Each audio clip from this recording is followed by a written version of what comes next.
माझं लोकांना हे सांगणं आहे की तुम्हाला खरंच नेचरसाठी काही करायचं असेल मनापासून तर त्याच्यासाठी काहीही करू नका. आवाज येतोय ना पक्ष्यांचा, ही नीरव शांतता इथे आहे. हो, बेसिकली जंगल ग्रो होत असताना एखादं जंगल किंवा एखादं झाड डायव्हर्सिटिकल कंडिशनमध्ये यायला किती वेळ लागतो, तर त्याचं खरं उत्तर आहे 90 वर्ष. झाडं फार जुनी आहेत, बागा लोकांच्या नवीन आहेत. ओके, सो आपल्याला अट्रॅक्शन लोकांना वाटतं ते बागेचं वाटतं, खरं तर अट्रॅक्शन असायला पाहिजे त्यातल्या जुन्या झाडांचं. बरोबर.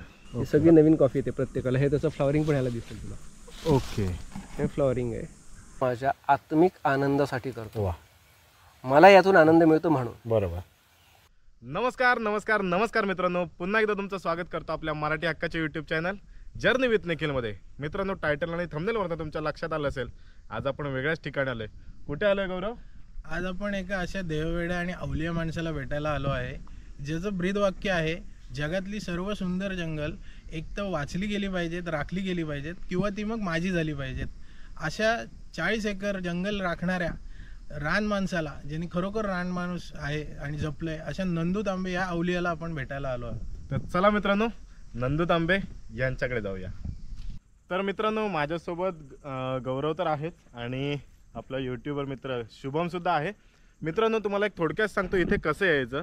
आपण चिपळूणवरनं चालू केलेला, चिपळूणवरून आलो, चिपळूणवरून चिंचनाका, त्यानंतर बाजारपेठ आणि गुहागरकडे जायचा रस्ता आहे ना, तिथे आलो. तिथून आपण रामपूर असेल, रामपूरच्या ब्रिजवरून क्रॉस करून आपण आलेलो आहे ते गुढे फाट्यावर, आणि गुढे फाट्यावरनं आपण शिरवली या गावात प्रवेश करतोय. शिरवली गावात आल्यानंतर ह्या फार्म स्टेजवळ आपण येतोय, इथे आपण जातोय. तर नंदूज बर्ड सँच्युरी असं याचं नाव आहे. हां, तुम्ही गुगलवर किंवा गुगल मॅप्स किंवा गुगलवर सर्च मारलं तरी पण हे लोकेशन तुम्हाला दिसून येईल. तिथे सर्व कॉन्टॅक्ट डिटेल्स आणि राहण्याची आणि पक्षी बघायचे असतील किंवा त्यांचे फोटो काढायचे असतील, याची सर्व डिटेल नंदू तुम्हाला देऊ शकतो. आणि मित्रांनो, आता तुम्हाला स्क्रीनवर ॲड्रेस आणि डिटेल्स यासुद्धा तुम्हाला दिसत आहेत. तर चला जाऊया फार्म स्टेमध्ये.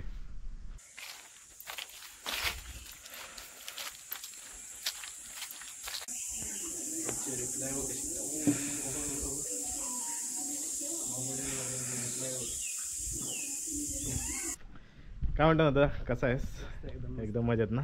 आता जास्त वेळ न घालवता आपण खाली जाऊया आणि दादाचं जे निरीक्षण आहे, त्याचा अनुभव आहे ना, त्याचा आपण व्हिडिओच्या माध्यमातून अनुभव घेऊया. आपण एंट्री तर केली आहे, दादाची भेट झाली आणि इथे फोटोग्राफ्स आपण 2-3 बघितलेत. तर दादा, थोडक्यात त्याच्याबद्दल माहिती सांग ना. हा आहे ओरिएंटल डॉट किंगफिशर, म्हणजे जगातला सगळ्यात छोटा किंगफिशर. ओके. आणि तो त्याच्या साईज पेक्षा एवढं मोठं भक्ष्य आणून खातो. त्याच्यासाठी मॅक्सिमम फोटोग्राफर येतात. वरती हा ब्ल्यू इयर्ड आणखीन एक रेअर बर्ड आहे, ब्ल्यू इयर्ड किंगफिशर. ओके, हे आपल्या भागात जास्त करून बघायला मिळतात.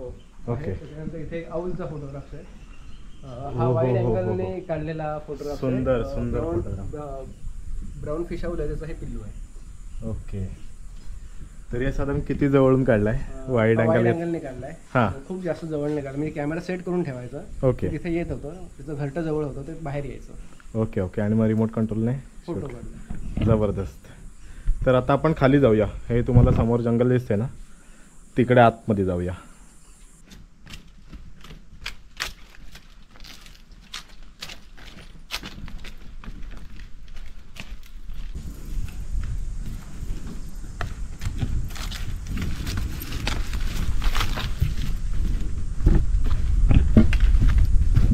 तर मित्रांनो, आता आपण पोहोचलेलो आहे नंदू तांबे यांच्या फार्म स्टेमध्ये आणि त्यांनी राखलेल्या जंगलामध्ये एंट्री केली आहे. आणि हे त्यांचं घर आहे, राहतं घर, आणि इथे त्यांनी फार्म स्टे केलेला आहे. इथे पर्यटक येऊन राहू शकतात, त्यांना वेगवेगळ्या फॅसिलिटीज आहेत. आणि समोर दिसते ना, अशा पूर्ण भागात हे त्यांनी राखलेलं जंगल आहे.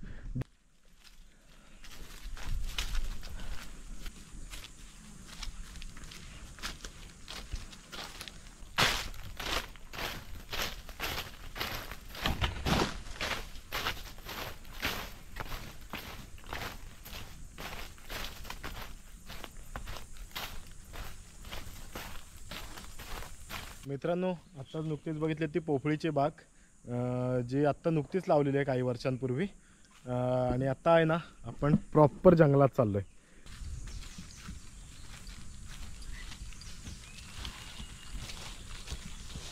मित्रांनो, जंगलात एंट्री केलेली आहे. सुरुवातीला जी त्यांनी लागवड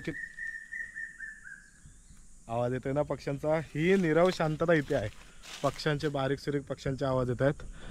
आणि खोड बघा ना केवढा आहे. आंबा आहे आपला, पण कलम नाही आहे. कलम नाही आहे ना. आपण इथला जंगल आंबा किंवा देशी आंबा म्हणू शकतो. हां जंगलीत. की पूर्वी फार होते, पण कट करून जंगल कटाईमध्ये हे सगळे नामशेष झाले. आता याचं तुम्ही खोड बघा, माझे दोन्ही हात सुद्धा मावत नाही आहेत. बरोबर. आणि कलमी आपले कसे पसरत जातात, हे तसे नाही, हे उंच जात आहेत. उंच आहे ना, हा बघा मित्रांनो, हा बघा 100 फूट उंच जातात. हे असे उंच जातात, जबरदस्त. आणि आत्ता आम्ही येत होतो ना तेव्हा कोकम दिसले. बऱ्याच वर्षाने असे इथले कोकम असे झाडाखाली पडलेले बघायला भेटलेत. कारण की गावाला वगैरे आधी होते, पण त्याच्यावर आता कोकमच येत नाहीत, ते फार जुने झाले झाडं. तर आता एक टेस्ट करून बघूया त्यातली.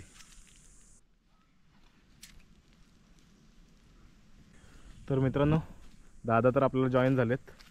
मागाशी गौरवने आपल्याला थोडी माहिती दिली. दादा, मला आत्ता जे जंगल राखलेस त्याबद्दल तुझ्याकडून थोडक्यात माहिती सांग ना. हा, यातलं काही जे जंगल आहे हे मी नवीन तयार करतोय आणि काही मुळातच जुनं आहे. म्हणजे इथली काही झाडं साधारण 300-350 वर्षाची आहेत. ओके. सो बेसिकली जंगल ग्रो होत असताना एखादं जंगल किंवा एखादं झाड डायव्हर्सिटिकल कंडिशनमध्ये यायला किती वेळ लागतो, तर त्याचं खरं उत्तर आहे 90 वर्ष. 70 ते 90 वर्षानंतर एखादं झाड डायव्हर्सिटिकल कंडिशनला येतं. म्हणजे जवळजवळ 3 ते 4 पिढ्या आपल्या त्याच्या अगोदर त्याचे बाकीचे रोल चालू होतात. हम्म. म्हणजे त्याचं सावली देणं असेल, त्याचं ऑक्सिजन देणं असेल, म्हणजे ऑक्सिजन जेवढं देतात तेवढं ते घेतही असतं. त्याच्यानंतर त्याला फळं येणं असेल, ती फळं आपण वापरणं असेल, किंवा काही इमारती झाडांची लाकडं जी आहेत ती वापरण्यासारखी होत असतात. ओके. पण त्याचा जो डायव्हर्सिटीला मेजर इफेक्ट चालू होतो, रोल चालू होतो, तो साधारणतः 70 ते 90 वर्षानंतर. आणि अशी झाडं ज्या जंगलात असतात त्याला रिच फॉरेस्ट म्हणतात. ओके. सो अशी जंगलं पूर्ण वेस्टर्न घाटमध्ये पसरलेली होती जी शेकडो वर्षांची होती. सो अशी काही झाडं माझ्याकडे आहेतच. आणि आपण नवीन बघतोय मी समोर ह्याच्यामध्ये एक ॲटमॉस्फिअर क्रिएट करतो की आपलं वेस्टर्न घाट याच्यामध्ये जे असलेलं सदाहरित जंगल आहे त्याच्यासारखा हा पॅच तयार करत आणला. आत्ता मे महिना आहे चालू, आज 20 तारीख आहे. तुम्ही इथं बघाल की इथं किती ग्रीनरी आहे. त्याच्या पलीकडे बघा, एका सदन पॅचच्या वरती तुम्हाला ड्रायनेस मिळेल, पण इथं सगळे ग्रीनरी आहे. शब सगळे आहेत ते ग्रीन्स आहेत, उत्तम. ओके. सो ही झाडं मोठी आहे, त्याच्यामुळे इथल्या डायव्हर्सिटी ॲडॉप्ट करायला नवीन झाडांना खूप सोपं जातं. बरोबर. आता तुम्ही झाडं मोठी बोललात, मी मगाचपासून ऑब्झर्व करतोय की आंब्याची झाडं आहेत ना ही मला वेगळी दिसतात आणि उंच दिसत आहेत, त्याबद्दल काय सांगता? त्याचं कारण म्हणजे हा सदर्न सेमी ट्रॉपिकल झोन टाईपचा एरिया आहे साधारण. म्हणजे ही तेव्हाची झाडं. आता इथला ॲटमॉस्फिअर थोडं बदलून गेलं, आता आपण त्याला कन्वर्ट करायचा प्रयत्न करतोय परत. सो आता हे सदाहरित जंगलांमध्ये येतं, निम सदाहरित जंगलांमध्ये येतं. म्हणजे याच्यामध्ये मिक्स झाडं आहेत, डायडेसिडियस पण झाडं आहेत थोडी, आणि एव्हरग्रीनची पण झाडं आहेत. ओके. सो हे थोडं मिक्स जंगल आहे. पण ही जी झाडं जुनी आहेत ती फार जुनी आहेत. त्यांनी तो सेमी सदर्न ट्रॉपिकल झोनचा सगळा भाग अनुभवलेला आहे, तो त्याच्यामध्ये ते रोल प्ले करत होते. ओके. सो त्याच्यामुळे ती झाडं ही टॉलमध्ये येतात. ही उंच वाढणारी झाडं का झाली आहेत, तर त्यावेळेला प्रकाश संश्लेषणासाठी प्रत्येक झाडाला उंच वाढावं लागतं. बरोबर. इतर झाडांपेक्षा ते जेव्हा वर येतं, म्हणजे एक प्रकारे कॉम्पिटिशन लागायची त्यांच्यामध्येच, झाडांमध्येच कॉम्पिटिशन की उंच होण्यासाठी. सो ते फोटोसिंथेसिससाठी वरती जातात. ओके. त्याच्यामुळे कुठल्याही ट्रॉपिकल फॉरेस्ट मधला एरिया जो आहे तिथं बघितली ती झाडं मोठी आहेत सगळी. ओके. आणि कोकणात सुद्धा तुम्हाला काही ठिकाणी जे जुन्या आंब्याची झाडं असतील बागांमधनं लोकांच्या, ती उंच दिसत. त्याचं कारण ते आहे कारण ती झाडं फार जुनी आहेत, बागा लोकांच्या नवीन आहेत. ओके. सो आपल्याला अट्रॅक्शन लोकांना वाटतं ते बागेचं वाटतं, खरं तर अट्रॅक्शन असायला पाहिजे त्यातल्या जुन्या झाडांचं. बरोबर. आम्ही लोकांना ते सांगतो की तुम्ही लोकांच्या असलेल्या बागा वाड्या बघू नका, त्याच्यातली किती झाडं जुनी आहेत, ती कशी आहेत, ती कशी सस्टेन झाली आहेत, आणि तशी झाडं आपल्याला कशी टिकवता येतील याच्यावरती विचार करणं गरजेचं आहे. सो त्यासाठी आपण ही इकडं नवीन झाडं तयार करणं चालू आहे, जी ट्रॉपिकल फॉरेस्टमध्ये आहेत. म्हणजे पाम आहे, ते अरेका पाम आहे, ते belong to a tropical forest सगळे. सो ती नवीन झाडं लावतोय, सगळी सदाहरित झाडं आपण नवीन लावली आहेत. इथं आपल्याला रुद्राक्षांपासूनची झाडं आहेत. अरे वा. कॉफी आहे इथं उत्तम, कोको आहे. ओके. रातंब म्हणजे कोकम म्हणतो ते आहेत, आंबे आहेत. प्रत्येक झाडं आपण तुम्ही बघितलं तर मिरीबेल सोडलेत. मिरीमुळे त्याचं वातावरण खूप चांगलं होतं. ओके. आणि झाडांवरती येणाऱ्या ज्या काही छोटे मोठे रोग असतात त्याला ते प्रोटेक्ट करतं. सो त्याच्यामुळे मिरी असलेली झाडांची वाढ चांगली होते, त्यांचं आयुष्य सुदृढ राहतं. आणि ते सुदृढ राहिले की तिथल्या वातावरणामध्ये स्पायसेसमुळे जो काय त्याला मेडिसिनल व्हॅल्यू असते, तिथल्या वातावरणामधले बदल करण्याची क्षमता, त्याच्यामुळे जीवनमानावर सुद्धा उत्तम परिणाम होतात. सो आपले पूर्वज हे प्रचंड ज्ञानी होते. मी त्यांना कधीच क्लेवर म्हणणार नाही, ते ज्ञानी होते. कारण क्लेवर म्हणजे इंटेलिजंट, सॉरी क्लेवर म्हणजे हुशार आणि ज्ञानी म्हणजे इंटेलिजंट. बरोबर. सो आपले पूर्वज इंटेलिजंट, त्यांना माहिती नव्हतं की ह्याचा उपयोग काय आहे, पण त्यांना हे माहिती होतं की हे गरजेचं आहे. बरोबर. सो त्यांनी ह्या सगळ्या गोष्टी आपल्या बागांमधून तेव्हापासून लावून ठेवल्या होत्या. ओके. सो त्याची फळं खरं तर आपण आज मिळवतो ही सगळी. आता सहज मी इथनं बघत होतो बोलता बोलता आणि मला इथून हा एक भाग दिसला. तर तेव्हाच लक्षात आलं की हे ककून यायचं एका मॉथचं. सो याच्यातून तो साधारणतः पावसाच्या दरम्यान बाहेर येईल. याच्या आतमध्ये तो आत्ता आहे. ओके. त्याला पण आपण टच करून बघू पण शकतो. आणि गंमत अशी आहे की ह्याच्यावरती त्याचे हे जर नीट बघितलं याच्यावर त्याचे काटे असतील. ओके. सेफ्टीसाठी ते तुम्ही त्याला हात लावता, तो जर का अयोग्य प्रकारे लागला गेला किंवा चुकून असं तर त्याचे काटे ह्याच्यात आता रुपलेत. मी त्याला प्रेस करून बघितलं म्हणून, फक्त मला माहिती आहे म्हणून मी ते खूप स्लो प्रेस केलं. ओके. आणि ते बाहेर कधी पावसाच्या दरम्यान? हां, ते आता साधारणतः अजून 2 महिन्यांनी बाहेर पडेल, महिना 1.5 महिन्याने. ओके. आता मी जस्ट सांगितलं की हे मॉथचे कॅटरपिलर आहेत. कॅटरपिलर नाही, ककून आहेत. याच्यातनं ते आता बाहेर येतील. पण बऱ्याच लोकांना प्रश्न पडतो की मॉथ म्हणजे नक्की काय. तर त्याला मराठीत खरं नाव आहे पतंगा. आता तरीही प्रॉब्लेम होतो लोकांना की पतंगा म्हणजे नक्की काय. तर खूप लोकांना असं वाटतं की रात्री पण काही बटरफ्लाय असतात मोठी. ओके. ती उडत असतात. तर त्या लोकांना वाटतं की हे बटरफ्लाय रात्री कशी म्हणजे बाहेर पडतात. तर ते रात्री जी उडत असतात बटरफ्लायसारखे दिसणारे ते सगळे मॉथ आहेत. ओके. आणि जे दिवसा असतात ते बटरफ्लाय. आता काही मॉथ आहेत जे दिवसाही उडतात, डेलाईट मॉथ म्हणतात त्यांना. पण मॅक्सिमम मॉथ हे नॉक्टर्नल असतात. ओके. सो हा मॉथचं ककून आहे. सो ह्याच्यातनं एका मोठ्या पंखांचं छान मॉथ बाहेर येईल. ओके. ह्याला साधारण 2 महिने तरी जातील. हा, अजून 1-1.5 महिना तरी नक्कीच जाईल, 1-2 महिने.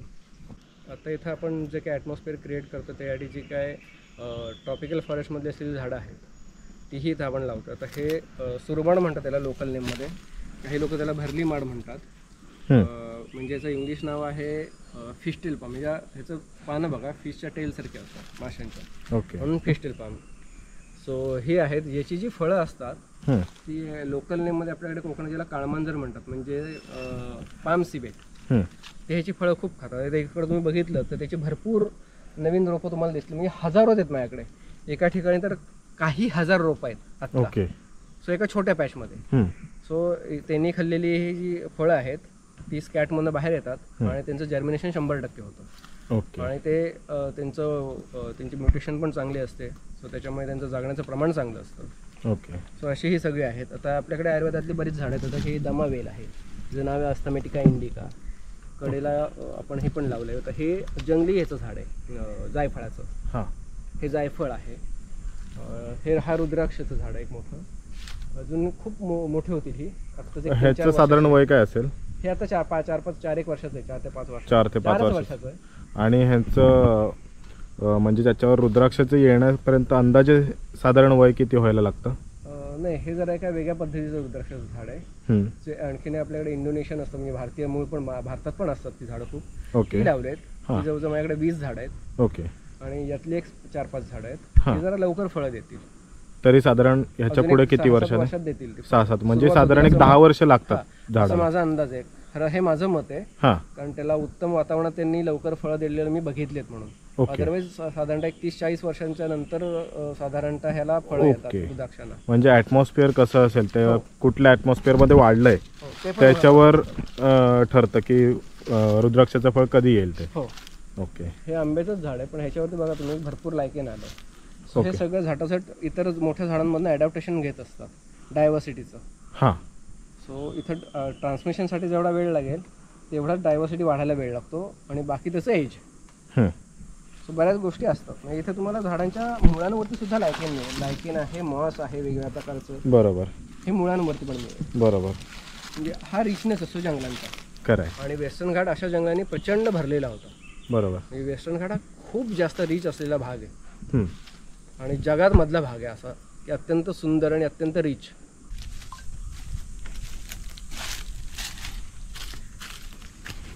दादा मगाशी बोलला कॉफी काय कॉफीची झाड आहे. ओके. फक्त 2 वर्षाचं झाड आहे. हां आणलेल्यापासून लागलं ह्याला आता हे नवीन फ्लॉवरिंग पण येतं, हे इथं नवीन तयार होते. हां चांगली बघायची असेल तर आपण इथं झाडावर दाखवतो. चांगली लागली इथं वरती पण दिसते. ओके. हां ही नवीन कॉफी आता बघू शकतो. ही कॉफी नवीन येते, ही जरा थोडी वाढली. ही सगळी नवीन कॉफी येते प्रत्येकाला. हे त्याचं फ्लॉवरिंग पण ह्याला दिसेल तुला. ओके. हे फ्लॉवरिंग आहे आणि कॉफी पण ट्रॉपिकल फॉरेस्टमध्ये झाड आहे. ओके. कायम हिरवगार असतं. हे कोकोचं आहे, ज्याची आपण चॉकलेट खातो, कॅडबरीज खातो. ते याचं ही जी पानं बघ, या साईजची पानं होत नाहीत फारशी. जेव्हा न्यूट्रिशन व्हॅल्यू वाढते जमिनीमधून झाडाला मिळणारी, त्यावेळेला अशी पानं होतात. ओके. हे कोकोचं आहे. इथे आपल्याकडे जंगली जायफळांची झाडं आहेत. कारण वेस्टर्न घाटमध्ये जंगली जायफळ मी खूप वेळा बघितले, जंगली मिरी बघितले. हां म्हणजे आता आपल्या एक आणखीन वेस्टर्न घाटमध्ये मी जिथं जागेवरती काम करतोय तिथं सुद्धा मिरीचे वेळ आहेत. आपण नेक्स्ट व्हिडिओमध्ये आपण तेही घेऊ एकदा, की जंगली मिरी डायरेक्ट रँडम आहे तिथल्या कड्यांना. ओके. म्हणजे आता कसं आपल्या झाडांच्या वर वेली येतात, त्या सगळ्या आपण जंगलांमधनच घेतल्यात ना. बरोबर. तिथे जंगली मिरी डायरेक्ट आहे. ओके. अशा वेली सडाच्या सडा म्हटलं तर असं आहे. तसं जंगली जायफळ असतात. हां हे तसलीच जायफळ आहेत. त्याला ओके. कधी लागतील माहित नाही, कारण ह्याला खूप वर्षानंतर जायफळ लागतं. ओके. आपण कलम नाही लावत कुठली. बरोबर. जायफळाचं रोप, जायफळाचं कलम असा प्रकार असतो, आणि जंगलात मिळणारी जायफळ असतात तशी आम्ही आणून लावतो. ओके. आणि कलम असेल तो लवकर लवकर तयार होतो, म्हणजे जसं आपला कलमी आंब्यासारखं. ते हायब्रिड आहे. ओके. तर अशी सगळी याच्यामध्ये जायफळही आहेत थोडीशी. त्याच्यानंतर कोको आहे, कॉफी आहे. कॉफी आपण एक्स्ट्रा लावतोय कारण कॉफीची फळं खूप पक्षी खातात. ओके. आपल्या इथं कॉफीची फळं जास्त आहेत की सुरुवात आहे ही? नाही, सुरुवात आहे. माझ्याकडे फार पूर्वी चांगलं कॉफीचं झाड होते मोठी. सो तेव्हा आम्ही लहानपणी घरची कॉफी खूप वेळेला प्यालोय. आम्हीच क्रॅकल करायचो, किती करायचे रोस्ट ते ठरवायचो, मग किती कडवट कॉफी करायची ते ठरवायचे, आणि तशाप्रमाणे ते ग्राइंडिंग करायची आणि कॉफी करायची. ओके. सो ते आम्ही तेव्हा केलेले आत्ताही आहेत आणि अजून लावायचे आहेत. कारण कॉफीचं झाड एकतर एव्हरग्रीन झाड, पक्ष्यांना त्याची फळं आवडतात, गोड असतात खायला, आणि मग त्याच्या आतमध्ये बीन्स असतात. त्याचं वरचं आवरण जे असतं तो खूप सुंदर अट्रॅक्टिव्ह दिसेल असं वेल्वेटसारखं छान. म्हणजे बघितल्यानंतर फळं बघितल्यानंतर असं आपल्याला वाटेल की हे खावं, आणि ते खाल्ल्यानंतर लक्षात येतं की ते गोड पण असतं. तर दादा आपण जंगल तर सर्व फिरलो, जेवढं आत्ता पॉसिबल झालं तेवढं फिरलो आहे, कारण की तुम्ही जी कन्सेप्ट सांगितली त्यानुसार आपण पुढचं प्लॅन करू. मला मगातपासून एक उत्सुकता लागली की हा तुमचा प्रवास सुरू कसा झाला, ही कल्पना पहिली आधी तुम्हाला कशी सुचली? खरं तर याचं खरं उत्तर असं आहे की कल्पना सुचली वगैरे असं काही नाही आहे. फार लहानपणापासून मला ही आवड होती. म्हणजे खूप छोटा असतानापासून, बालवयापासून प्राण्यांची, पक्ष्यांची, झाडांची, जंगलांची प्रचंड अटॅचमेंट होती. पण याचा अर्थ मी असं काही करेन असं माझ्या स्वप्नातही कधी वाटलं नव्हतं. असं कधी ठरवलंही नव्हतं.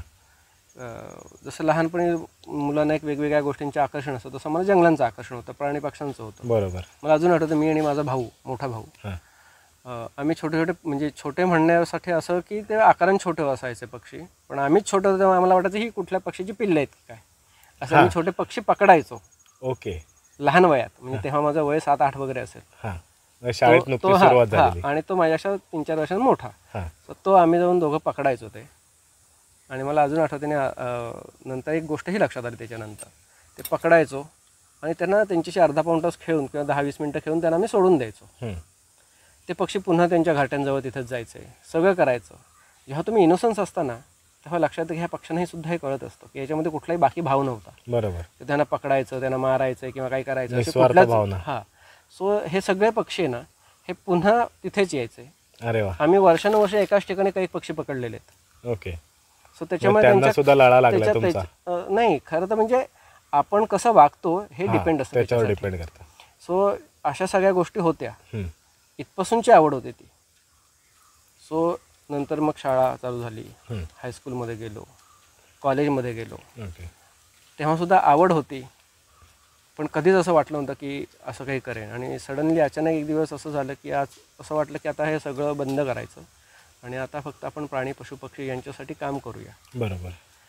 आणि मी बेसिकली हार्डकोर क्लाइंबर आहे, म्हणजे होतो, आता आहे नाही म्हणायचं, होतो. ओके. ॲडव्हेंचरचा इन्स्ट्रक्टर म्हणून काम केलं. ओके. सो हे सगळं बंद केलं आणि सडनली मी इकडं फुल टाईम ट्रान्सफर झालो. कसं झालं माहीत नाही, करायचं असंही काही ठरवलं नाही, पण ते होत गेलं. आणि आता मी फक्त याच्यातच काम करतो आणि मला याच्यातनं प्रचंड आनंद मिळतो. बरोबर. आणि हे वाढवण्याचं काम सुरू झालं केव्हा, तर नेहमी माझ्याकडे लोक येत असायचे. हम्म. माझ्याकडे काजव्यांसाठी लोक यायचे, क्रोकोडाईल सफारीसाठी यायचे, आंबे इथला कोकणी मेवा खाण्यासाठी लोक यायचे.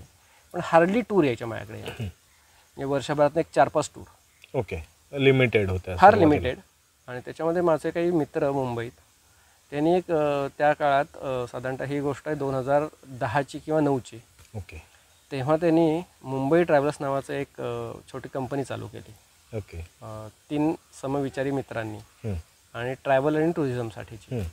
आणि त्यांच्या बॅच माझ्याकडे दर वेळेला यायच्या. ओके. त्यांची पहिली बॅच आली होती. दुसऱ्या बॅचच्या वेळेला 2010मध्ये काही लोकांना ते घेऊन आले होते. त्यात काही फोटोग्राफर होते. अरे वा. सो ते आले होते फायरफ्लाईजसाठी फोटोग्राफीला. हम्म. सो त्यावेळेला आम्हाला फायरफ्लाईज बरोबर दिवसा एक पक्षी दिसला त्यांना, आणि तो खूप रंगीबेरंगी पक्षी.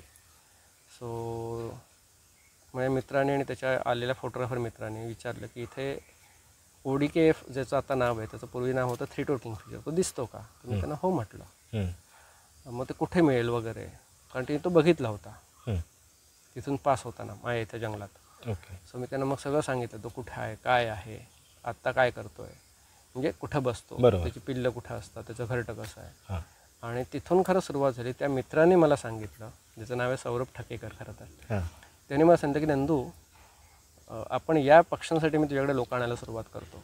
आणि जो मेजर प्रॉब्लेम होता, कॉन्झर्वेशन करायचं होतं, हम्म. पण विदाऊट मनी पॉसिबल नव्हतं ते. हे पॉसिबल नाही. म्हणजे पैशाशिवाय कुठलंही कॉन्झर्वेशन होऊ शकत नाही. बरोबर.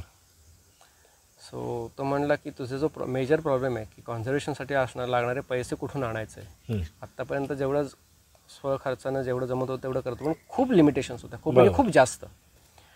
सो खरं त्यांनाही आयडिया दिली की मी याच्यासाठी तुझ्याकडे लोक आणत जातो, आणि ते येणारे पैसे तू चांगल्या कामासाठी वापरू शकतो. बरोबर. सो ही मूळ कल्पना त्याची, आणि उत्तमरित्या मी एक्झिक्यूट केली फक्त ती.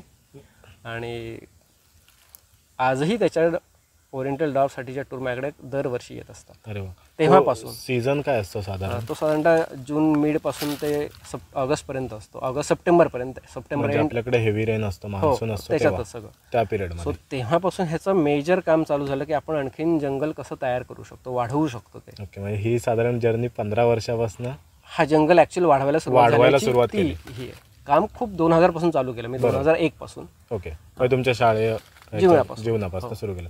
आणि ऍक्च्युअल जेव्हा फील्ड मध्ये उतरलं ते 2009 जे काम मी केलंय हम्म. असं जे लोकांना वाटते, त्याची सुरुवात मात्र त्याची कल्पना आहे ना की त्याचे पैसे कुठून येतील ती माझ्या मित्राची खरं तर कल्पना त्यांनी दिली. वा. काय आहे ना, आपण बऱ्याच गोष्टी इकडे तिकडून घेऊ शकतो, पण कोणाची कल्पना नाही घेऊ शकत. खरंय, हे खरंय. ती कल्पना त्याची आहे मुख्य. हां. सो त्याच्यानंतर मग मी जंगलांसाठीचा वेगळा विचार करायला सुरुवात केला, आणि मग ह्याच्यात काम वाढवायचं कधी ठरवलं. हम्म. मी खूप लोकांशी बोललो, त्यांना विचारलं. तेव्हा प्रत्येकाची कल्पना अशीच होती की मी त्यांना विचारलं, तुमच्याकडे जर खूप पैसे असतील तर तुम्ही काय कराल, काय तुमच्या इच्छा आहेत, हम्म. तुम्ही सेकंड होम घ्यायला तयार असाल का? तर त्यांचं म्हणणं होतं हो. हम्म. आणखीन पैसे असतील तर थर्ड होम पण घ्यायला लोक तयार असतात. बरोबर. सो मी विचार केला की जर का माणसाला इतक्या अभिलाषा असू शकतात की पहिलं असताना सेकंड होम, पैसे जास्त असेल तर थर्ड होम, आणखीन जास्त असेल तर वेगवेगळ्या देशात आपलं एखादं घर असेल तर, हां. सो आपण पक्ष्यांसाठी एक चांगला एक घर त्यांना नाही देऊ शकत. एक निवारा देऊ शकतो. नक्कीच. सो त्यांचं घर म्हणजे काय त्यांना बांधून द्यायचं नाहीये, ते त्यांचं करणार. त्यांना फक्त एक उत्तम हॅबिटॅट द्यायचं आहे, बरोबर. जे त्यांचं उत्तम घर आहे. बरोबर. आणि उत्तम असण्यासाठी मी आणखीनही लोकांना प्रश्न विचारला. मी त्यांना विचारलं की तुम्ही कुठं घर घेणं पसंत कराल. एक खूप थोडंसं स्वस्त पण साधारणतः चांगल्या वस्तीमध्ये नसलेलं, आणि थोडंसं महाग पण उत्कृष्ट वस्तीमध्ये असलेलं, खूप चांगल्या ॲम्युनिटीज असलेलं, तर तुम्ही कुठलं चूज कराल.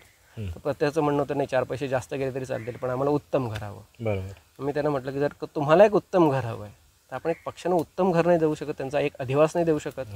आणि तिथून सुरुवात झाली ओके की हे करायचे. सो हे आपण जेव्हा म्हणतो किंवा मी जेव्हा म्हणतो की ही कल्पना अशी मला सुचली, तेव्हा खरं तर त्याचं उत्तर असं आहे की ही कुठली सुचलेली कल्पना नाही आहे, ती अनुभवात नाही ती नाही. खरं तर ही तुमच्याकडून करून घेतल्या जाणाऱ्या कामाची एक सुरुवात असते. बरोबर. हे युनिवर्समधून येणारे तुम्हाला थॉट्स असतात. बरोबर. सो मी फक्त एक माध्यम आहे. बरोबर. माझ्याकडे दुसरा ऑप्शन नाहीत किंवा त्याला समर्पक माझ्याकडे मला एखाद्याच माहीत नसतील ते शब्द, म्हणून मी म्हणतो की ही कल्पना मला सुचली, मी हे केलं.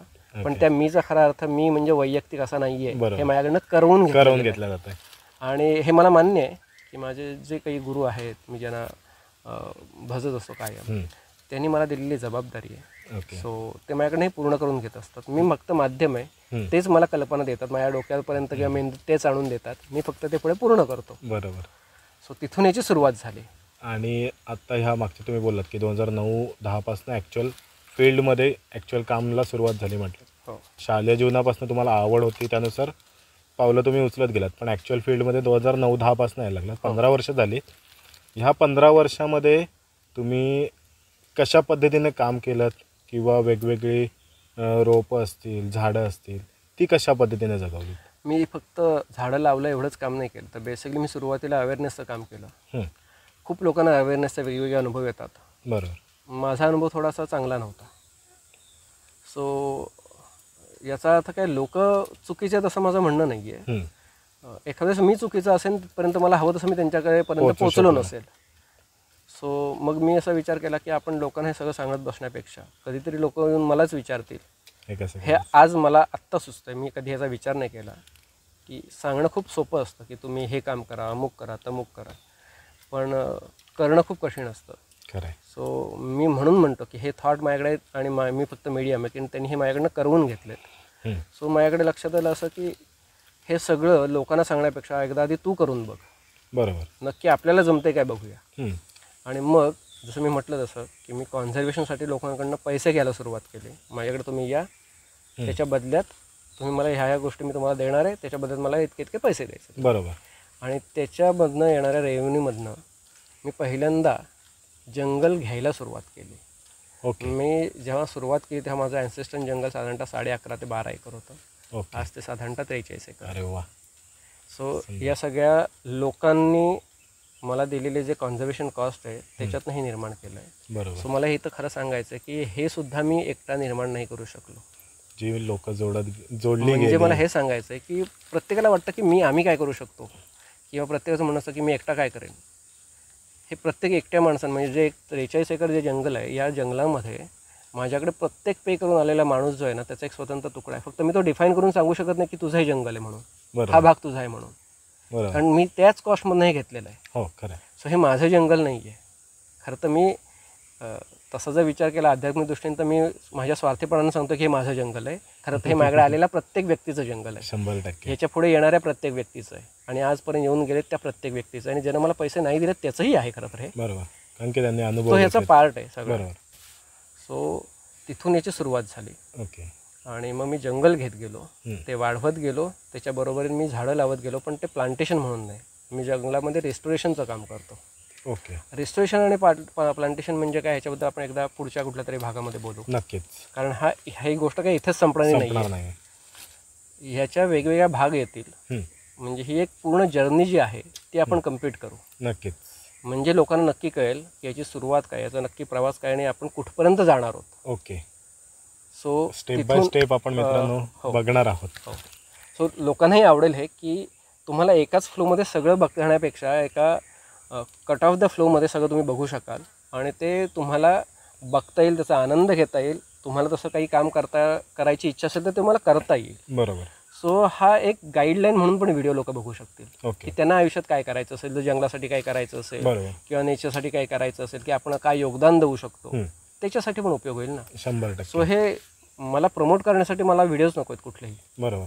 मला नेचरसाठी तुम्ही काय करू शकता. बरोबर.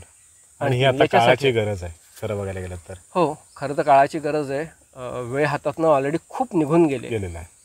म्हणजे किती निघून गेले तर खरं तर ह्याचं उत्तर आहे की ही परत कधीच येणार नाही आहे. खरं. सो आपण वेळ परत आणण्यासाठी काम करणं गरजेचं आहे असं लोकांना वाटतं. माझं म्हणणं आहे की ते शक्य नाही आहे, त्याचा विचारही करू नका.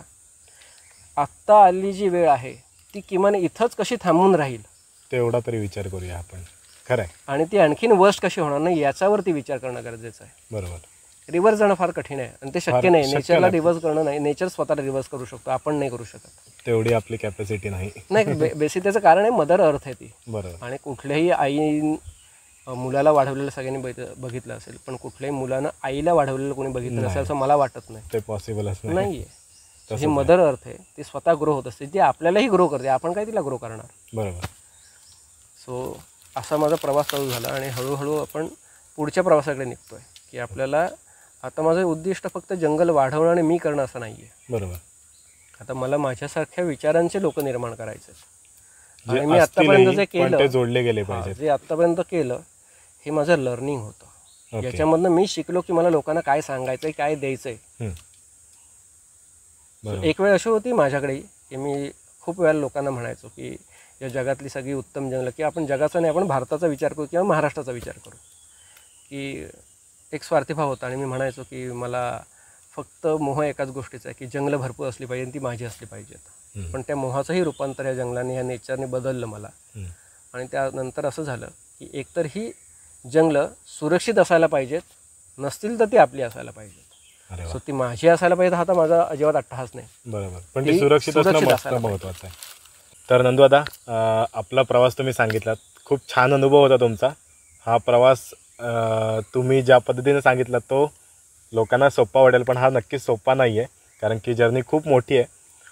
ह्याच्यामध्ये मी आता मागाशी बघितलं की पक्ष्यांसाठी तुम्ही पाण्याची व्यवस्था असेल, खाणं असेल ते ठेवता. कोणत्या कोणत्या जातीचे पक्षी किंवा प्राणी इथे बघायला मिळतात? माझ्याकडे साधारणतः 245 प्लस स्पेशीजचे पक्षी बघायला मिळतात. म्हणजे असं म्हणू शकतो साधारणतः की भारतात मिळणाऱ्या पक्ष्यांच्या ऑलमोस्ट 19 ते 20%. अरे वा. प्राणी साधारणतः 22 प्रकारचे मॅमल्स, 22 ते 23 प्रकारचे मॅमल्स मिळतात, ज्याच्यामध्ये लेपर्ड आहे, म्हणजे आपण ज्याला बिबट्या म्हणतो तो आहे मुख्यतः. म्हणजे जे लोकांना मेन अट्रॅक्शन असतं तर तेही आहे. लेपर्ड आहेत, बाकी आहेत सिवेट आहेत, पाम सिवेट्स आहेत, रानडुकर आहेत. इथे आत्तापर्यंत 2 ते 3 वेळेला टायगर सायटिंग झाले. ते म्हणजे तो कॉरिडॉरमधनं जेव्हा वेस्टर्न घाटमध्ये कधी ते खाली उतरतो तेव्हा लोकांनी त्यांचा सांगितलेलं प्रवास नाही. कसा असतो ॲक्च्युली, म्हणजे थोडक्यात सांगा. हां, म्हणजे आम्ही आत्तापर्यंत जो काही थोडासा बघितला आहे त्याच्यावरनं आमचा अंदाज असा आहे की तो वेस्टर्न घाटमधनं साधारणतः आंबोलीकडे म्हणजे तळ कोकणात. हां, तिकडनं तो खाली उतरतो. खाली म्हणजे आपल्या कोस्टल साईड, म्हणजे तिकडनं सावंतवाडी, राजापूर, तिकडनं लांजा म्हणजे ही सगळी मी तालुके सांगतोय. जंगली भाग. तिकडनं तो रत्नागिरीच्या एरियात, नंतर मग संगमेश्वरमधनं गुहागरमधनं चिपळूणमधनंच परत वरती वेस्टर्न घाटला परत. ओके. असा आम्ही त्याचा प्रवास बघितला. म्हणजे बघितलं म्हणजे कसं, जेव्हा आमच्याकडे दिसला त्याच्यानंतर काही दिवसांत 1-2 दिवसानंतर तो आमच्या पलीकडच्या 2 गावांमध्ये दिसला आणि तो ट्रॅक होत गेला. कारण त्याच्याच मागे पुढे खूप ठिकाणातनं ते येत होतं की आत्ता इथं कोकणामध्ये वाघाचं दर्शन झालंय म्हणून. हां, पण हे फार रेअरली होतं. म्हणजे इतके वर्षाच्या कालावधीत फक्त 2 वेळा झालं हे. ओके. हां, म्हणजे 2 वेळा स्वतः आम्ही बघितलं. ओके. हां, म्हणजे लोकांनी सांगितल्यावरती नाही विश्वास ठेवला, कारण कोकणामध्ये वाघ येणं खालती ही फार दुर्मिळ गोष्ट आहे. बरोबर. आणि ही फार रेअरली होते ॲक्सिडेंटली. सो असं झालेलं आहे.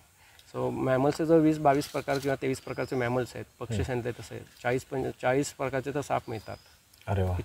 इथे मॅक्झिमम कोणते बघायला मिळतात? मॅक्सिमम नॉन व्हेनमसच सगळ्यात जास्त मिळतात, कारण व्हेनमस जे आपल्याकडे कोकणात आहेत ते 4च प्रकार आहेत मुख्यतः. म्हणजे नाग आहे, मण्यार म्हणजे कांडर ज्याला आपण म्हणतो ते, फुरस आणि घोणस, म्हणजे लोक इथे त्या लोकल भाषेमध्ये त्याला फाके घोणस म्हणतात. तर ह्या सगळ्या महत्त्वाच्या 4 विषारी जाती आपल्या कोकणात त्याही आपल्याकडे मुबलक आहेत.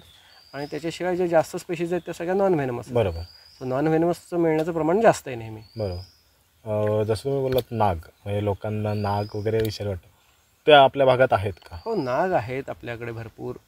इन्सेक्टमधले बरेच प्रकार आहेत, म्हणजे ज्याच्यामध्ये व्हेनमस असलेला रेड स्कॉर्पियन जो आहे आपल्याकडचा फेटल, तो आहे भरपूर. लोकांना आणखीन एका गोष्टीची भीती असते की इंगळी म्हणजे ब्लॅक स्कॉर्पियन. तर ते ब्लॅक स्कॉर्पियन जे आपण म्हणतो ते फेटल नाही आहे, त्याच्यानं माणूस मरत नाही, पण त्याचा वेदना होणारा द्रव्य त्याच्याकडे जे असतं ते खूप जास्त वेदना देणारं असतं. सो त्याच्यामुळे खूप जास्त वेदना होतात, पण मरत नाहीत माणसं. तर फेटलही नसतो, धोका काहीच नसतो आपल्याला. त्यांची संख्या तर अफाटच आहे ब्लॅक स्कॉर्पियनची. ते आहेत वेगवेगळ्या प्रकारची फुलपाखरं, जवळजवळ 80 ते 90 प्रकारचे फुलपाखरं आहेत. 200पेक्षा जास्त प्रकारचे कोळी आहेत. असंख्य प्रकारचे मॉथ आहेत. म्हणजे मॉथ किती असे सांगू नाही शकत, कारण मॉथमध्ये प्रचंड व्हरायटीज आहेत त्यांच्या. ते आहेत. इन्सेक्टचे बरेच प्रकार आहेत.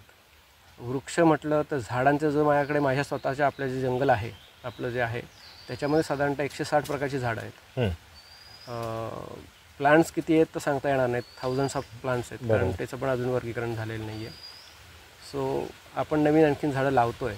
जी इथं फार पूर्वी होती किंवा आपण बेसिकली येतो इक्वेडरला म्हणजे विषुववृत्ताच्या जवळचा भाग असलेली सगळी जंगल आहेत बरोबर. त्याच्यामुळे आपली सदाहरित आणि पर्जन्य असलेली जंगल आहेत म्हणजे ज्याला आपण ट्रॉपिकल फॉरेस्ट म्हणतो वर्षावन. तर त्याच्यामुळे इथनं काही विलुप्त झालेल्या जाती आपण परत आणतोय म्हणजे ज्या थोड्याशा साऊथकडे आहेत, कर्नाटकाकडे आहेत किंवा केरळमध्ये आहेत, तेही परत लावतोय. लुप्त पावत चालले. हां, लुप्त म्हणजे खूप कमी झालेत, काही ठिकाणातून नामशेष झालेत. पण याचा अर्थ ती काय आपण लावू शकत नाही असं नाही, कारण ती इथंच पूर्वी होती किंवा हे वातावरण त्यांच्यासाठीच आहे. बरोबर. सो तशी झाडं लावलेली काही फरक पडत नाही ट्रॉपिकल फॉरेस्टमधले.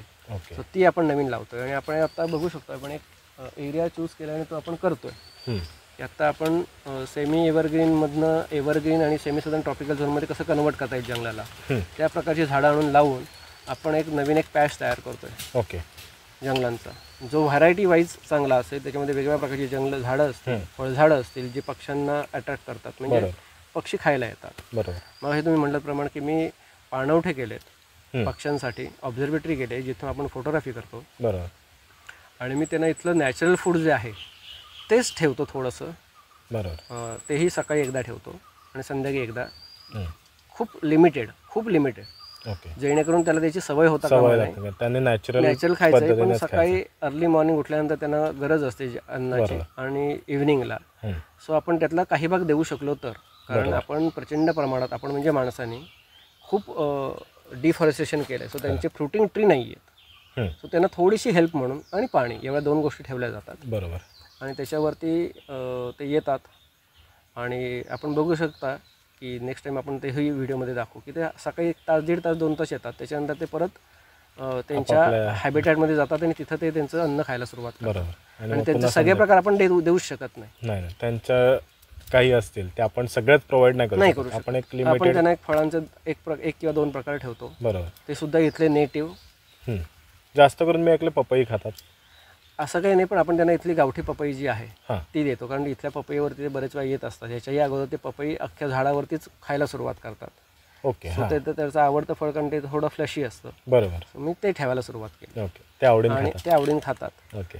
आणि हे इतक्या लगेच येतही नाही तितक्या सहजासहजी. सो त्यांना खूप जेव्हा योग्य वाटतं त्यांना ती भीती राहत नाही, तेव्हाच ते तिथे यायला सुरुवात करतात. त्यांना सुद्धा कॉन्फिडन्स येतो की ते आपण सुरक्षित आहोत. आपल्यापेक्षा ते जास्त इंटेलिजन्स असतात. बरोबर. सो अशा प्रकारचं आपल्याकडे आता हॅबिटॅट पण क्रिएट होतं आहे. आपण मायक्रो ऑर्गॅनिझम जे आहेत ते क्रिएट करण्यासाठी किती आपल्याला व्हेजिटेशन करणं गरजेचं आहे, ज्याच्यामध्ये इन्सेक्ट तयार होतात, मायक्रोफोना. सो त्याच्यावरती जंगलांचा रिचनेस अवलंबून असतो. आपण तेही तयार करतो आहे बरोबर आहे. ओके. सो अशा प्रकारे आपलं काम चालू आहे आणि आता हे काम वाढवत नेऊन आपल्याला इथपर्यंत आणायचं आहे की आता हे काम माझ्यासारखं मी आता ह्याच्यातून शिकलो आहे सगळं. बरोबर. आता हे आपण लोकांना देत राहायचं आणि लोकांनी आपापल्या ठिकाणी ज्याला ज्याला वाटेल की आपल्याला काहीतरी नेचरसाठी करायचं त्यांनी हे करत राहतील. पुन्हा फळाची पाकळी आर्थिक असेल किंवा त्यांनी त्यांच्या परीने जरी काम केलं, म्हणजे आता एखाद्या जसं तुम्ही काम करता. नाही, पण मी जे काम करतोय ते मी कुठल्याही प्रकारे की मी नेचरचं काही देणं लागतो किंवा समाजाचं काही देणं लागतो म्हणून काही करत नाही. एक स्वभावनेने नाही, मी हे फक्त माझ्या आत्मिक आनंदासाठी करतो. मला यातून आनंद मिळतो म्हणून. बरोबर. कारण मला एकच गोष्ट माहिती आहे, मी जर कुणाचं देणं लागत असेल तर फक्त मी माझ्या स्वतःचं देणं लागतो. बरोबर. सो मी माझ्या आत्मिक आनंदासाठी हे करतो. बरोबर. फक्त मला खरंच मी म्हणतो की माझ्या गुरूंची म्हणजे जी कृपा आहे किंवा माझी परमेश्वरची जी कृपा आहे ती मी याला म्हणतो की मी जे काम करतोय ज्याच्यातून मला आत्मिक आनंद मिळतो त्यातून आता लोकांनाही आनंद मिळतो, ही माझी जमेची बाजू आहे. सो त्याच्यामुळे मी लोकांना म्हणतो की तुम्ही असं काहीतरी चांगलं काम तुम्हाला करायची इच्छा आहे, तुम्ही तुमच्या परीनं तुम्हाला जिथं करायचं तिथेही करू शकता. बरोबर. आपल्या आजूबाजूच्या परिसरात तर हे सगळं तुमचंच आहे, तुम्ही इथे येऊन करू शकता. अरे वा. मगाशी विचारल्याप्रमाणे की लोकांसाठी काय संदेश असेल. बरोबर. तर खरंच सांगतो, मी हा संदेश गेले काही 1 वर्ष देतोय. ज्यांना तो नीट कळला असेल त्यांना तो उत्तमरित्या कळलेलाच असणार आहे. पण मला नक्की काय म्हणायचं असतं ते मी परत एकदा एक्सप्लेन करतो. माझं लोकांना हे सांगणं आहे की तुम्हाला खरंच नेचरसाठी काही करायचं असेल मनापासून तर त्याच्यासाठी काहीही करू नका. आता काहीही करू नका याचा अर्थ काय आहे, इंटरफेरन्स जो तुमचा आहे ना नेचरमधला तो लेस करा. बरोबर. मी बंद नाही म्हणणार, कारण बंद करू शकत नाही, आपण पूर्णपणे नेचरवर अवलंबून आहोत. बरोबर. सो त्याच्यामुळे बंद करणे कधीच शक्य नाही आहे. बरोबर. पण तो लेस करता येईल. बरोबर. किती आपल्याला मॅक्सिमम जितका लेस करता येईल तितका करा. बरोबर. कारण नेचर, मी मगाशी म्हटल्याप्रमाणे की नेचर ही मदर नेचर आहे, ते स्वतःला ग्रो करतं. आपण नेचरला ग्रो करणे इतके मोठे नाही आणि होणारही नाही. खरं आहे. सो हा संदेश मी लोकांना नेहमी देतो की तुम्हाला खरंच नेचरबद्दल काही करायचं आहे ना, तर काहीच करू नका. काहीच करू नका. म्हणजे तुम्ही त्याच्याकडे असं म्हणू नका की कोणीतरी तोडतंय, तर नंदून सांगितलं होतं की मेसेजमध्ये की नाही काहीच करू नका नेचरसाठी, तर तसं नाही आहे. इंटरफेरन्स लेस करा म्हणजे कोण करत असेल तर त्याला सांगा की हे लेस करायचं आहे. तुम्हाला नाही झाडं लावायचे काही गरज हरकत नाही, नका लावू. तुम्हाला जंगलं नाही वाढवायचेत नका वाढवू, पण त्याच्यातला इंटरफेरन्स लेस करा. ती तोडू तरी नका. म्हणजे त्याचं डिफॉरेस्टेशन जे चालू आहे ते थांबवा. नॅचरली ती आपोआप वाढतील. ते आपोआप वाढतील ना. नाही नाही, पण पुढच्या पिढीला तर ती नक्कीच वाढलेली खूप सुंदर वाढलेली असतील. बरोबर. नेचर स्वतःला ग्रो करतं कारण ते आपल्यालाही ग्रो करतं. बरोबर. आपण नेचरचा पार्ट आहोत, पण आपल्याला असं वाटायला लागलं की आपण नेचर वाचवू शकतो. तर तसं नाहीये. नेचर आपल्याला वाचवू शकतो. आणि हे इथंच संपत नाहीये. हे झालं आत्ताच्या आपल्याला पार्टबद्दल. पण मी ह्या व्हिडिओतनं तुमच्या माध्यमातून लोकांना आपण इथलं एक वेगळी सिरीज अख्खी देणार आहोत, ज्याच्यामध्ये लोकांना हे बघता येतील की आता हा प्री मान्सून आहे. बरोबर. मग मान्सून असेल तेव्हा वातावरण कसं असतं, इथलं वातावरणात झालेले बदल किंवा पक्ष्यांच्या हालचालीमधले बदल किंवा इथलं नेचर कसं असतं. सो तेव्हा नेचर टिपायचं म्हणजे काय, नेचर तेव्हा प्रफुल्लित कसं झालेलं असतं, ते आनंद कसा देतं. त्याच्यानंतर मान्सून नंतर असणारे पोस्ट मान्सून, मग असणारे विंटर, मग असणारे सेमी समर, आणि मग परत असा मिड समर, आणि आता आपण ज्या स्टेजला आहोत तो समर म्हणजे पीक समर. आता आपण पीक समरच्या कंडिशनला आहोत. हा वर्षभरात आपण एक प्रॉपर जी सिरीज म्हणतात. हो, आणि या सिरीजमध्ये फार वेगवेगळ्या गोष्टी आणि भन्नाट अशा आतमधल्या जर्नीज तुम्हाला बघता येतील. आणि मेन म्हणजे अनुभव वेगवेगळे घ्यायला भेटतील. अनुभव मिळतीलच प्रत्येकाला. आणि बेसिकली माझं म्हणणंच हे आहे की यातनं तुम्हाला काहीतरी चांगलं मिळावं, ज्याच्यामुळे तुमच्यामध्ये परिवर्तन घडून तुमचा एक नेचरकडे बघण्याचा दृष्टिकोन बदलावा. मी नेहमी लोकांना सांगत असतो की खूप ठिकाणी तुम्हाला शिकवलं होतं की how to see the jungle, how to see the nature, how to feel the nature. मी जरा बियॉन्ड जाऊन शिकतो, how to read the nature. जंगल वाचा कसं, ते वाचायला यायला लागलं ना की तुम्हाला आपोआप गोष्टी कळतील. बरोबर. हे ज्ञान कुठल्याही पुस्तकातनं मिळत नाही, ते अनुभवातनं मिळतं आणि ते नेचरकडनं मिळतं, मदर अर्थकडनं. बरोबर. सो ते मिळवण्यासाठी तुम्हाला जास्तीत जास्त वेळा नेचरमध्ये जावं लागेल. बरोबर. सो आता हे नेचरमध्ये जाणं काहींना त्यांच्याकडे असलेल्या आर्थिक सुबत्तेमुळे शक्य असेल, पण ज्यांच्याकडे आर्थिक सुबत्ता नाहीये त्यांनी काही नेचरमध्ये जाऊ नये, त्यांनी हा आनंद मिळवू नये, मिळवायलाच पाहिजे. मग तो कसा मिळवणार, त्याचा सगळ्यात सोपा आणि अत्यंत कमी खर्चिक उपाय म्हणजे काय की आपल्या घराच्या आसपासचं जे नेचर असेल ते मेंटेन करणं, ते राखण्याचा प्रयत्न करा की तो आनंद तुम्हाला तिथूनही मिळेल. बरोबर. माझं लोकांना हे सांगायचं आहे की हे नेचर प्रत्येकाच्या आजूबाजूला आहे. बरोबर. ते वाचवण्याचा प्रयत्न करा, ते कन्झर्व करा. बरोबर. तेच नेचर तुम्हाला आनंद देणार आहे. बरोबर. सो मला याच्यातनं हे सांगायचं की मी ह्या जंगलामधनं ह्या सगळ्या गोष्टी शिकलो, ते आपण तुम्हाला मी आता हे फ्री फीडिंग करणार आहे. बरोबर. लोकांपर्यंत जास्तीत जास्त पोहोचवण्याचा प्रयत्न असणार आहे. तर नंदू दादाकडनं आपल्याला हेच कळलं. आत्ता मी शॉर्टमध्ये एका वाक्यात मगाशी नंदू दादा असं बोललं की निसर्गासाठी तुम्हाला काहीतरी करायचं असेल तर तुम्ही काहीच करू नका, म्हणजे तुमचा इंटरफेरन्स आहे ना तो कमी करा. आजच्या व्हिडिओचा उद्देश मेन हाच असेल. आणि पुढचे पार्ट्स तर तुम्हाला माहिती आहे, नंदू दादा असे बोलले की मंथ वाईज किंवा सीझनल चेंजेस जे होतात त्यानुसार आपले पार्ट्स येतच राहतील. ही सिरीज आहे ना ही नेचर ऑफ कलर्स म्हणून जो प्रकार आहे येस तसा असेल. म्हणजे नेचरचे कलर्स तुम्हाला काय देऊन जातात, आणि ते कलर म्हणजे काय असतं तर नेचरमध्ये होणारे बदल. बरोबर. ते आपण कलरमध्ये कन्वर्ट करतो. ते आपल्याला आनंद देणारे सगळ्यात महत्त्वाचा कलर म्हणजे ग्रीन, जो सगळ्यांना जास्त आनंद देतो, तो कलर आता येऊ ठाकलाय, तर तेही बघता येईल. पण हे सगळं कायम बघत राहण्यापेक्षा हे कसं जास्तीत जास्त अनुभवता येईल त्याच्यासाठी जे काम करायचं आहे, त्याच्यासाठीची ही सिरीज आहे, ज्याच्यामुळे नेचरला तुम्ही किती हातभार लावू शकता. हातभार म्हणजे खरं तर तुमच्यातले बदल आहेत. बरोबर. निसर्गाला काही आपण हातभार लावणार नाही, हे सगळे तुम्हाला किती हातभार लावणार त्याच्यासाठीच आहेत. बरोबर. पण तो आपण म्हणतो ना शब्दप्रयोग असे काही आहेत की जे आपल्याला बदलता येत नाही, म्हणून आपण म्हणतो की आपल्याला नेचरला काहीतरी हातभार लावायचा. खरं तर नेचरला काही आपण हातभार नसतो लावत, हा सगळा हातभार आपल्याला स्वतःला लावायचा, भविष्याच्या पिढीला लावायचा. बरोबर. सो मी नेहमी लोकांना म्हणतो की तुम्ही तुमच्यासाठी नका विचार करू, भविष्यातल्या पिढीसाठी विचार करा. आणि भविष्यातली पिढी म्हणजे फक्त तुमच्या घरात जन्माला येणारी नाही, भविष्यातली पिढी म्हणजे समाजातले. खरं आहे. सो तो जगला पाहिजे.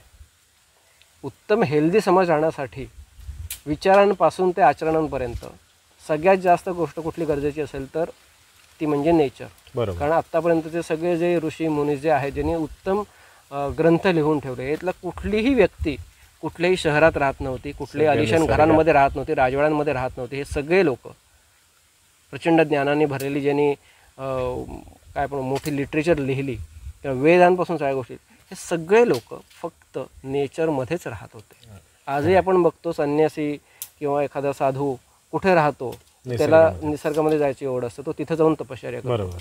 जे काही त्याची तपश्चर्या असेल, जी स्पिरिच्युअल एनर्जी असेल, शांतता असेल, नद्यांच्या कडेला, समुद्राच्या कडेला, पर्वतांवरती आणि जंगलांमध्ये, पाण्याच्या जवळ, एवढ्याच भागांमध्ये हे लोक एकवटलेले आहेत. तिथं जाऊन हे साधना करतात. खरं आहे. आणि साधना म्हणजे कसली असते? आत्मिक ऊर्जेची हो.